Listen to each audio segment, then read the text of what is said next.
Hello everyone and welcome to my BookTube-A-Thon Wrap Up. So over the last week I've been taking part in the BookTube-A-Thon, which most other booktubers out there have been doing too. During the week I managed to finish 5 books, which I was really pleased with.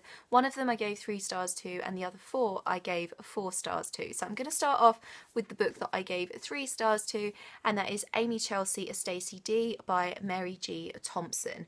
This is a YA psychological thriller about 2 cousins, girls who go missing, and then 6 years later one of them comes back and she's clutching this plastic doll and she's keeping very quiet about what happened to her and her cousin who she went missing with. And basically as the story goes along we find out exactly what happened. They were kidnapped by a man who has a lot of obviously psychological problems.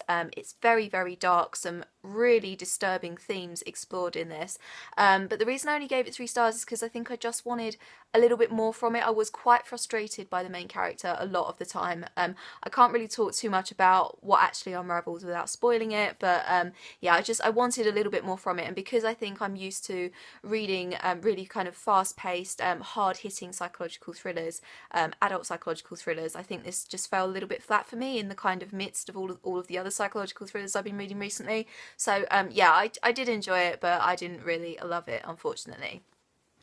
Now onto the books that I gave 4 stars to, and one of those was Little Beach Street Bakery by Jenny Colgan. This was a really cute, fluffy, adult contemporary romance about a woman who opens a bakery in Cornwall, and basically just her rediscovering her love of baking after she has spent years and years as the kind of marketing front of house woman for her ex-boyfriend's failing graphic design business. So basically she moves out of their flat after the business has gone flat, and she moves to the coast, this very remote part of Cornwall, and she opens up a bakery and just rediscovers her love of baking. Very cute. There is a little bit of a love triangle and you don't really know who she's going to end up with, but I didn't really find it all that irritating really, which I normally do with love triangles. I just love Jenny Colgan's writing style. It's just so sweet, really sugary sweet. So if you don't like really kind of sweet, fluffy contemporary romances, I probably wouldn't recommend her books, but if you do like that kind of thing, I certainly would, and I would certainly recommend this one. So yeah. The next one I gave 4 stars to is A Man Called Uwe by Frederick Backman. This is basically about Uwe, who is really grumpy. He likes things a particular way and he has a lot of grumbles about the modern world. Everyone pretty much younger than him really irritates him, but it all kind of stems from a very dark, sad tragedy in his life, and it kind of goes back into the years when his wife was alive and all of the emotional traumas that they faced as a couple. It was really sad in places, but a very fun, quirky writing style that just kind of lifted it up at the right moment, so it wasn't like too really sad and heartbreaking, although it was at the end. Really sad ending actually, but it was a really lovely, funny, quirky writing style. So yeah, I would definitely love to pick up some more Frederick Backman books because I have heard some amazing things about his other books as well. So yeah, really enjoyed this one. The next one I gave 4 stars to is The Poison Artist by Jonathan Moore. I'd heard amazing things about this going into it.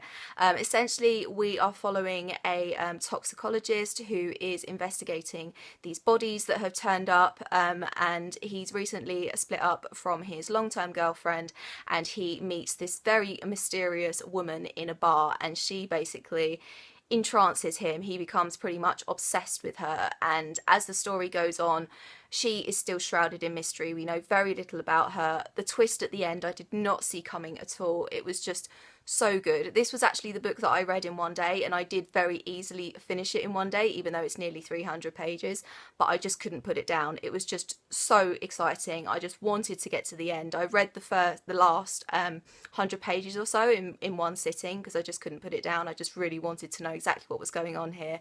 Very powerful ending. So yeah, if you do like your twisted, kind of ghosty, thriller type-esque books, there's a lot of things going on in this book, so if it sounds like your sort of thing, I would definitely recommend it.